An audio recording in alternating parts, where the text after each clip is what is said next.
We can't just leave it to our professionals to deal with the problem of these kinds of horrible killings.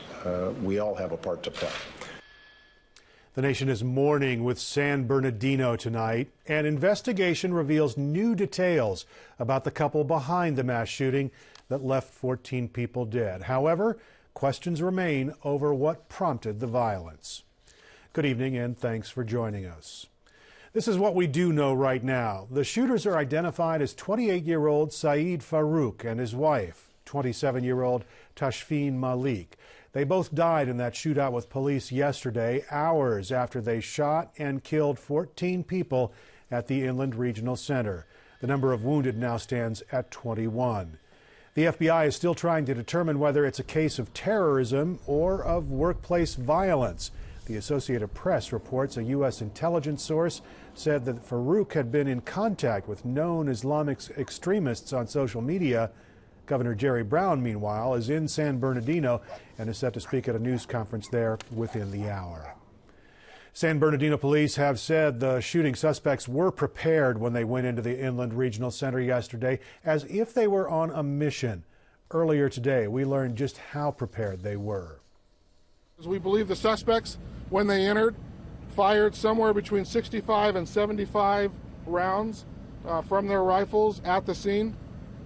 We did locate the one pipe bomb. There was actually 3 pipe bombs combined into one that had a remote control car type remote control device that appears to have not have worked in this case. There were also 4 high capacity .223 rifle magazines that were dropped by the suspects and left in there as evidence that have been recovered. On their person, on their body, and in the vehicle, they had over 1,400 .223 caliber rounds that were available to them, and they had over 200 9mm rounds on their persons as well. There were 12 pipe bomb type devices found in that house or in the garage to that house. There were also hundreds of tools, many of which could be used to construct IEDs or pipe bombs. And in addition to that, they had other material to have produced some additional bombs as well. Investigators are going through all that evidence, searching for signs of a motive. Authorities say it's clear there was a significant amount of planning in advance of that attack. Amitha Sharma, meanwhile, has more on what investigators may be reviewing next. Federal investigators are approaching the mass shooting in San Bernardino yesterday that left 14 dead and 21 wounded as a potential terrorism case. Syed Rizwan Farouk reportedly had contact with people with extremist Islamic views. News reports say he and his wife Tashfeen Malik had also traveled to the Middle East recently. Farouk was of Pakistani descent and his wife was born in Pakistan.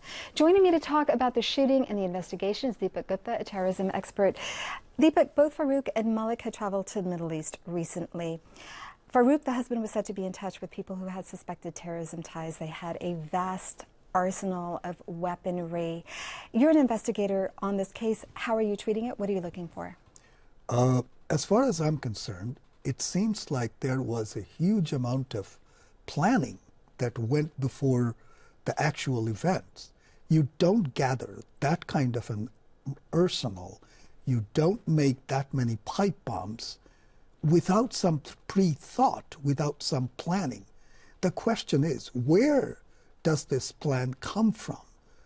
Is it as a part of a larger scheme that perhaps some other group leader had conceived? Were they part of that larger picture, or was it just their decision?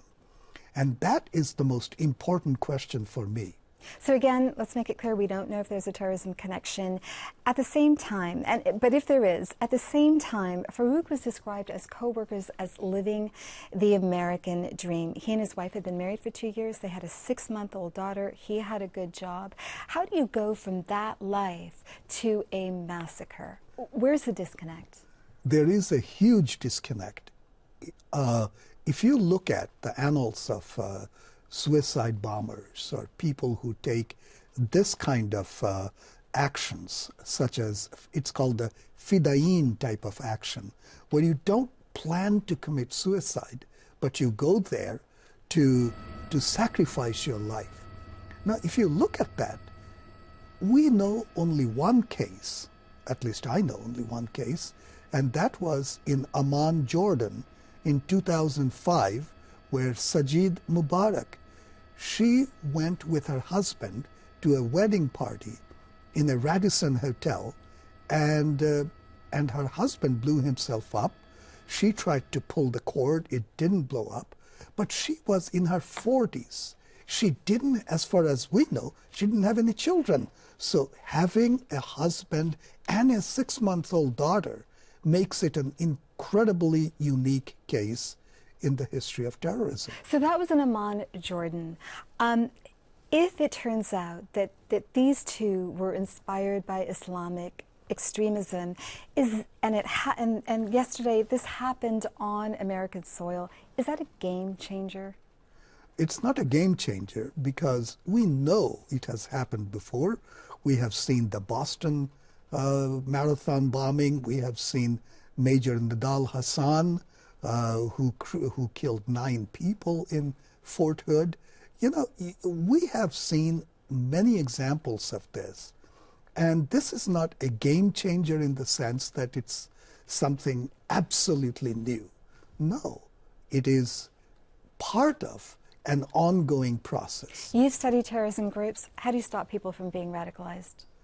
It is impossible because we are all seeking our collective identities. It's not just who we are as individuals, but we have this deep, deep desire to belong to a group and to do things that in our opinion, would be the most advantageous or the most altruistic thing for the group.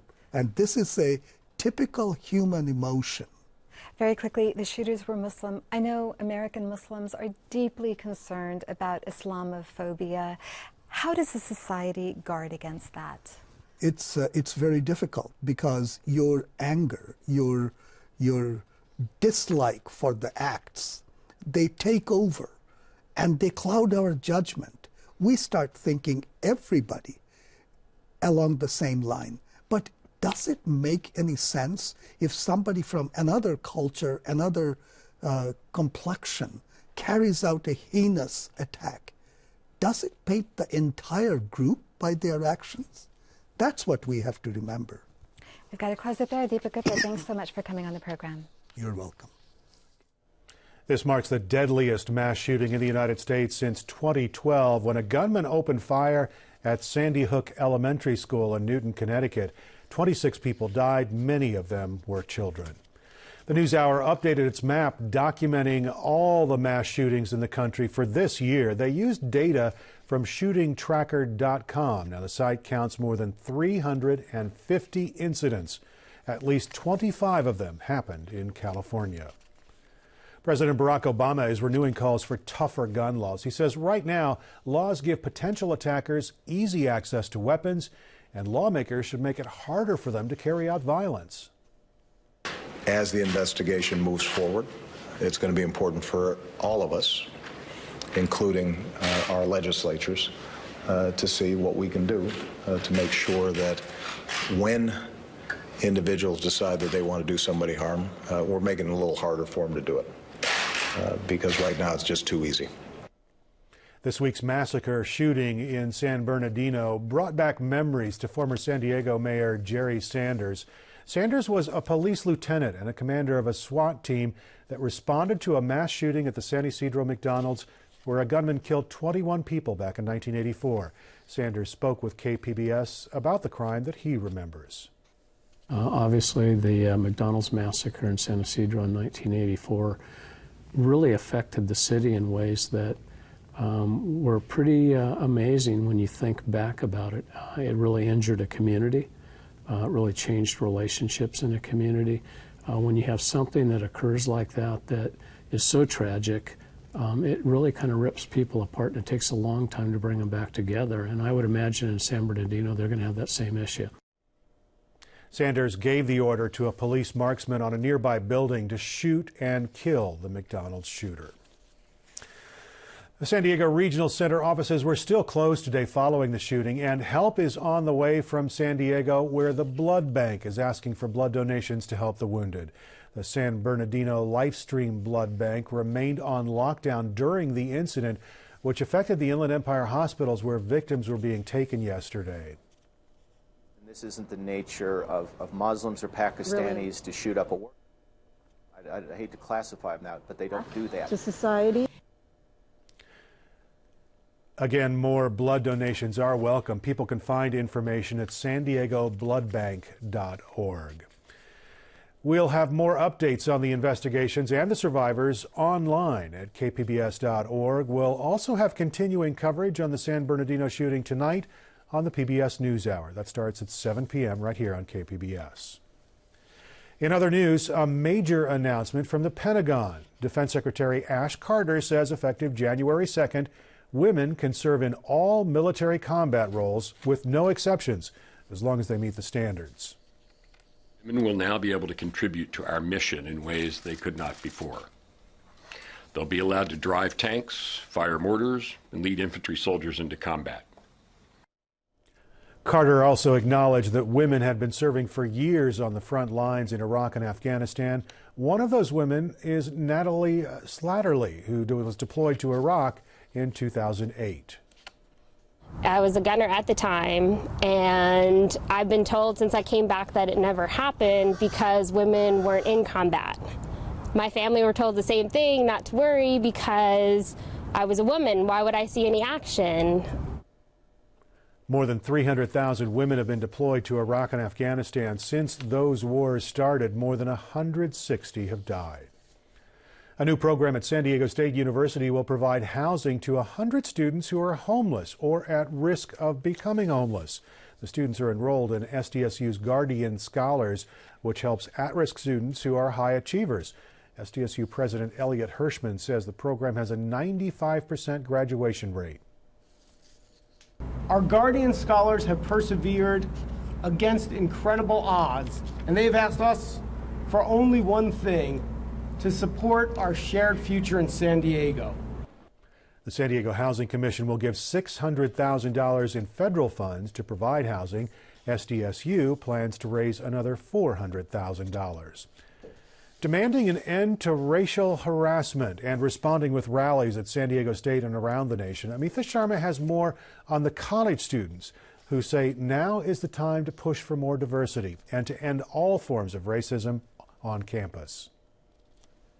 A series of protests over racial incidents at the University of Missouri last month have spawned a nationwide movement at college campuses. Students believe it's a powerful time to push for an open discussion of topics like adding more people of color to faculty and promoting zero tolerance for racial epithets and more subtle forms of racism. Joining me are Erin Bruce, Chief Diversity Officer of San Diego State University, and Ashley Houghton, a San Diego State senior studying Africana Studies and Social Work. Ashley, let's start with you. So San Diego State students recently rallied in solidarity with the University of Missouri students, but does San Diego State have its own set of racial problems? Certainly.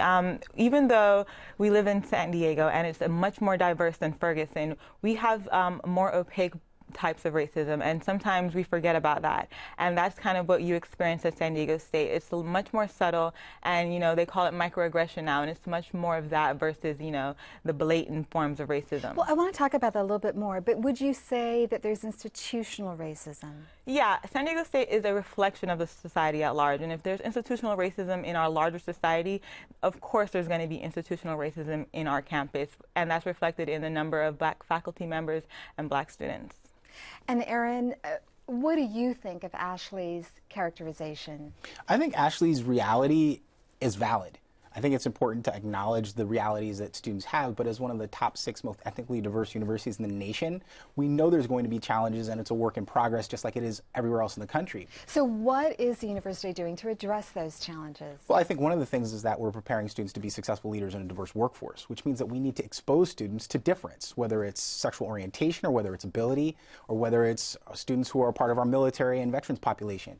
by exposing students in different ways throughout the course of their academic career, through classes as well as through other extracurricular activities they might participate in, we can begin to chip away at some of those biases and address some of the institutionalized racism that might exist on campus or at large throughout our country. What about the issue of faculty and diversity? What have you seen here at San Diego State? Our faculty is not, Black faculty isn't really represented on campus, and when it is, it's very concentrated in the Africana Studies department.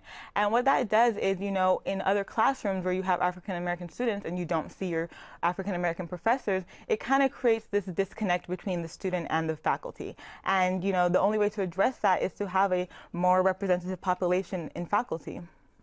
And is the university reaching out to more diverse candidates? It's part of our strategic plan and has been for a significant amount of time. One of the things we're doing is we're finding creative ways to do outreach and recruit.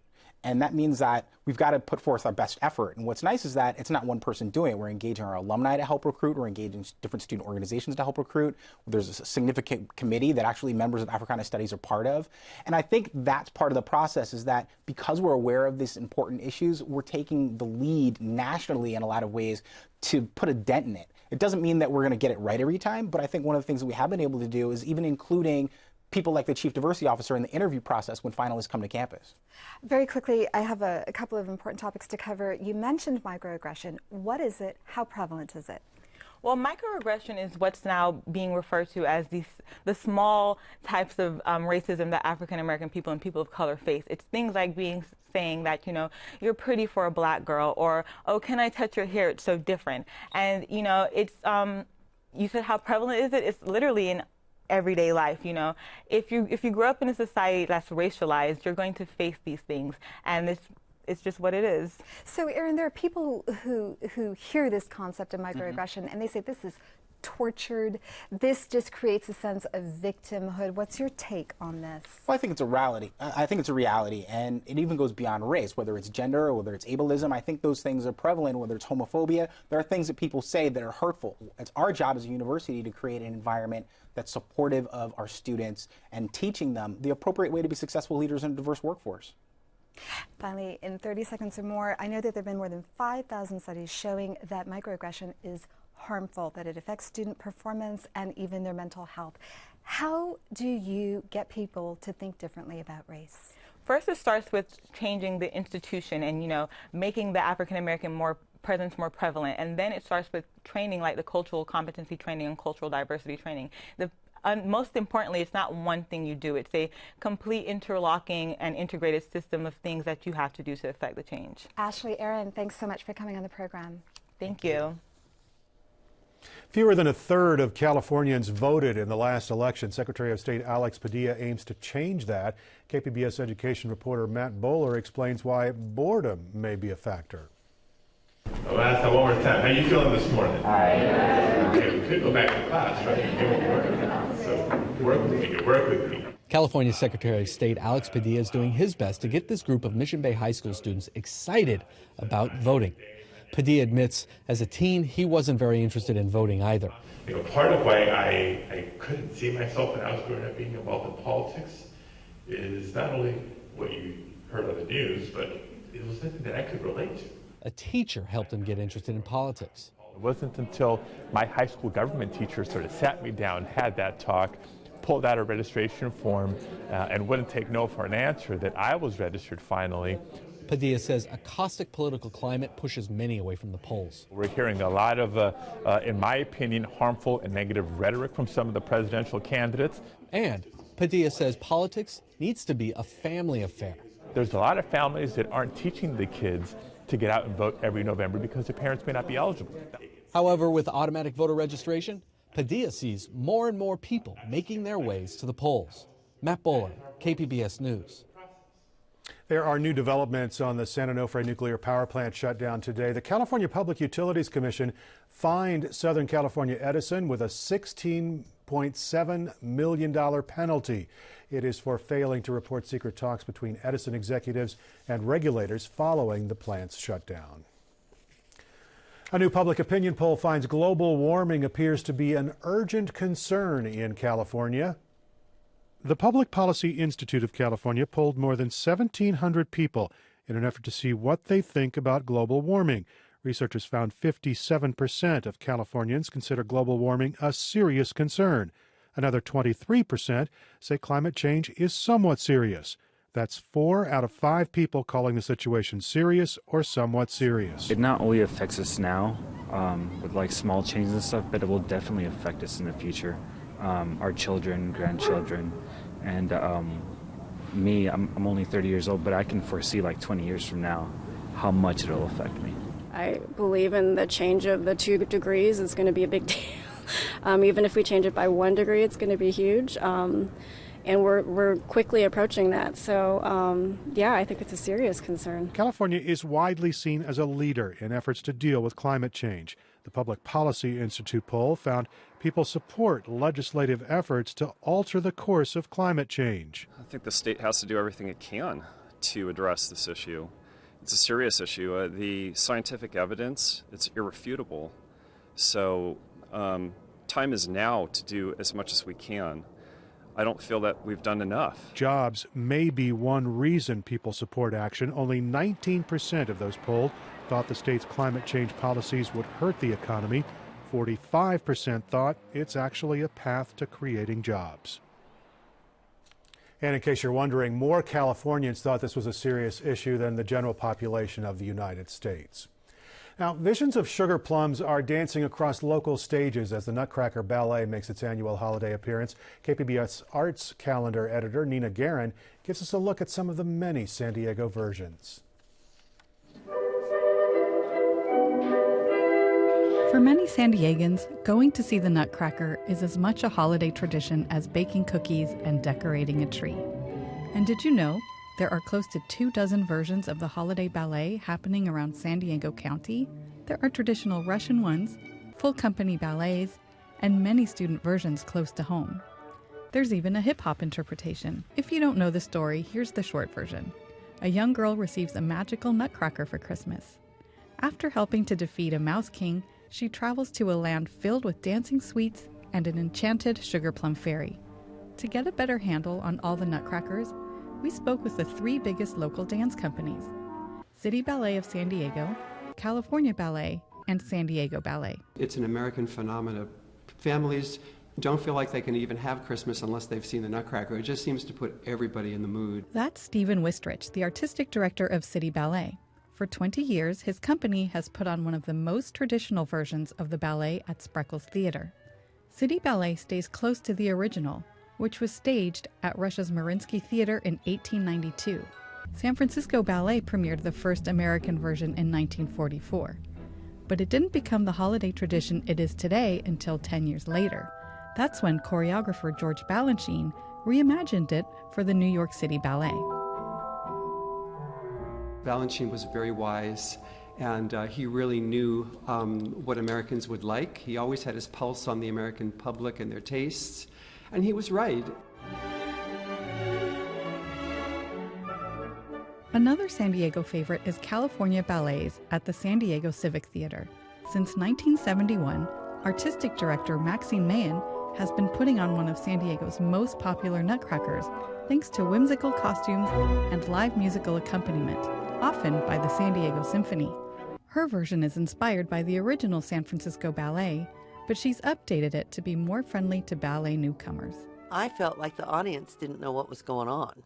They only thought of a nutcracker as a little tool in their drawer in their kitchen, and there was no knowledge of a doll that looked like a soldier and things like that. So when I did my first nutcracker, I tried to emphasize things that the audience would be able to relate to. In San Diego's most elaborate nutcrackers, young ballet dancers are cast with professional ballerinas.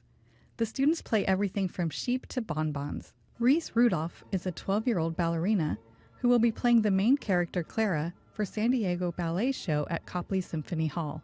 It's a part she's admired since she first began her ballet training, and one she knows comes with a lot of responsibility. Well, you're being looked up to by so many little kids that you have to make sure that you're fulfilling the role as much as you can, not only for the kids, but for yourself. San Diego Ballet's Nutcracker is choreographed by Javier Velasco. He has a background in local theater and his version infuses humor and drama to the traditional dance variations. San Diego Ballet is also the only Nutcracker that's performed in the snow. The local company takes its Nutcracker on tour to states that include Montana and Wyoming. It's really wonderful going during Christmas time. You know, here in San Diego we don't have snow, but we have the luxury of being able to go into snow.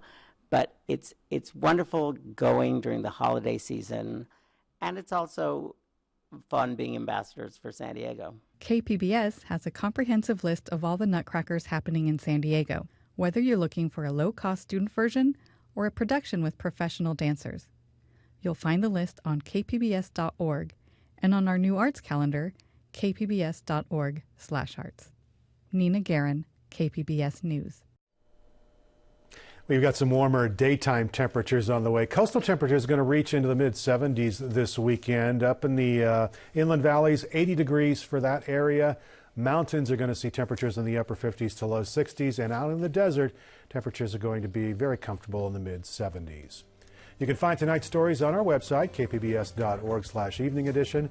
Thanks very much for joining us. We'll be back here again at 6:30. Have a great evening.